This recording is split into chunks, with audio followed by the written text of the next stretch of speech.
SCP-630, Object Class Euclid. SCP-630 is a 130-meter-wide underground glacier, and according to surface sonar scans, at least 12 kilometers long, moving at an estimated 30 meters a year. It is composed of what is theorized to be a mixture of water ice, which is an opaque black and does not reflect any form of visible light or electromagnetic radiation. The leading edge of the glacier is fragile enough to take samples from. However, they have been shown to withstand ambient temperatures of over 1,500 degrees Celsius without melting. Temperature probes indicate that the glacier is cooled to about -10 degrees Celsius, and any significant melting can only be achieved by a sustained exothermic reaction with the water molecules within the ice. When melted, SCP-630 reverts to ordinary, slightly impure water and displays a normal reflection/absorption spectrum. Any sources of water exposed to SCP-630 crystallize, forming ice which behaves, for all intents and purposes, as a part of the original glacier. When samples are placed in contact with naturally occurring ice, no change is recorded in either sample.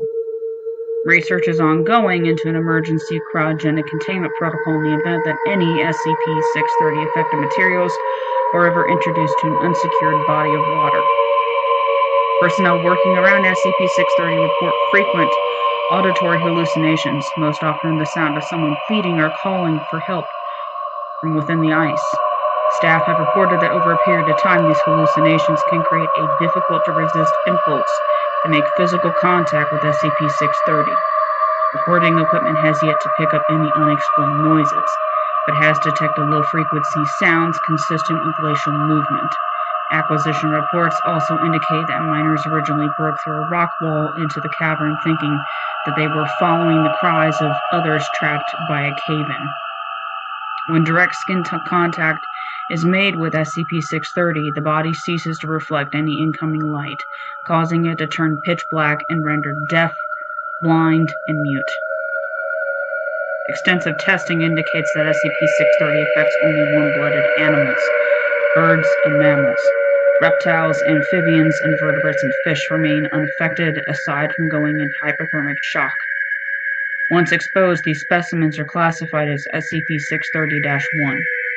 Affected subjects do not respond to any visual or auditory stimuli, instead feeling out their surroundings through touch and vibration, and will often follow walls and hide in corners. Analysis of SCP-630-1 indicates that internal temperature decreases as much as 5 degrees Celsius an hour, and subjects will instinctively attempt to make contact with heat sources, including fire, electronic equipment, incandescent lighting, and any nearby humans. En masse, they have been reported to mob handlers as they attempt to find warmth, resulting in several severe cases of hypothermia.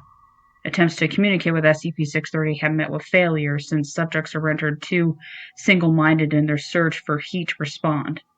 While they may be hard to see, SCP-630-1 are vulnerable to physical injury and are easy enough to dispatch. However, care must be taken in disposing of the remains, as any fluids escaping from the body quickly solidify and can affect unprotected personnel. Over the course of exposure, SCP-630-1 will begin to show lessened speed and motor skills and eventually find a corner or enclosed space, curl into a fetal position, and finally cease movement altogether.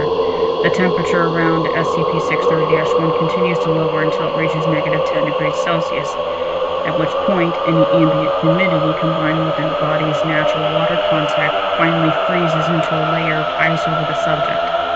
After reaching this final phase, any skin contact creates the same effects as SCP-630. In addition, attempts to melt the ice have yet to reveal any traces of organic remains. I never thought I'd be so glad that they found this thing in such a godforsaken place. While it seems unlikely that enough of this crap will ever get into a large enough body of water to cause any sort of XK event within our lifetime, it looks like it'll be moving into the aquifers of the Amazon basin within the next years. Dr.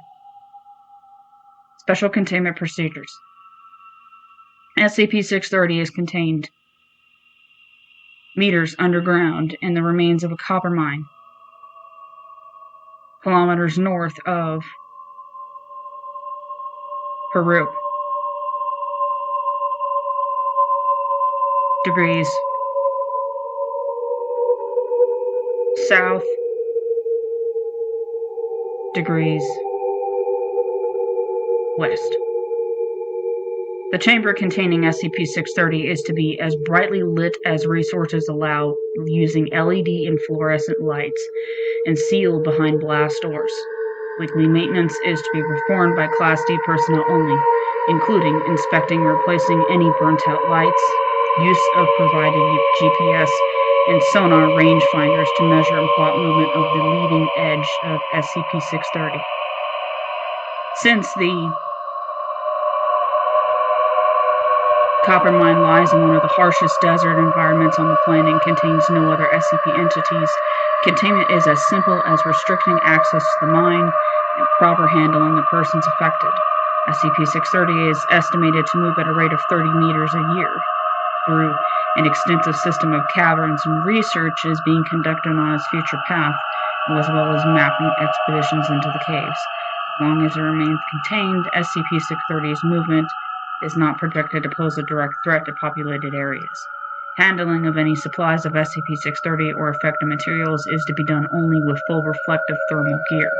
Any person exposed to direct skin contact with SCP-630 is to be considered dangerous and is classified as SCP-630-1. Exposed subjects are to be quarantined until arrangements can be made for their disposal. Samples of SCP-630 and remains of SCP-630-1 subjects are to be disposed of by ignition from a distance with a mixture of aluminum and sodium hydroxide.